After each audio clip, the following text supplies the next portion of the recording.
আসসালামু আলাইকুম, সবাই কেমন আছেন? আশা করি ভালো আছেন। আলহামদুলিল্লাহ আমিও ভালো আছি। সজনা পাতা দেখে বুঝতে পারতেছেন কী করব। এটা দিয়ে আমি আজকে চিংড়ি মাছ দিয়ে রান্না করব। তো প্রথমে আমি সবগুলো সজনা পাতা পাতা ডাঁটা ছাড়িয়ে নিতেছি। তো ডাঁটা ছাড়িয়ে নিয়ে তারপর আমি সুন্দর করে এগুলো এখন রান্না করব।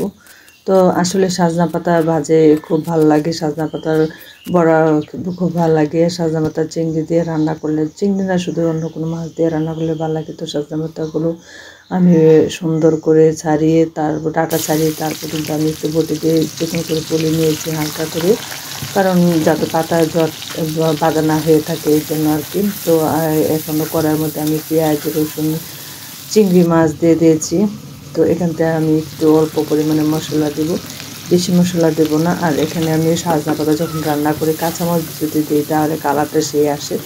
আর এখন কাঁচামরিচ নাই বিদায় আমি এখানে কিছু শুকনো মরিচের গুঁড়ো দিয়েছি। আর এখানে কিছু আমি কিন্তু আস্ত জিরে দিয়ে দিয়েছিলাম, কারণ আস্ত জিরে দিলে একটা অন্যরকম একটা ফ্লেভার আসে আর কি। তো যাই হোক, এখন আমি যে সজনা পাতাগুলো দিয়ে দেবো, এই সজনা পাতাগুলো সুন্দর করে কষিয়ে তারপর আমি এটাতে পানি দিয়ে দেবো, একটু গরম পানি। কারণ এই যে দেখেন, শুকনো কিন্তু রান্না করা যায়, কিন্তু ঝোলঝোলে একটা অন্যরকম একটা স্বাদ আসে আর কি। যাই হোক, তো কে কে এখনও সজনা পাতা খান নাই অবশ্যই রান্না করে খেয়ে জানাবেন কেমন হয়েছে।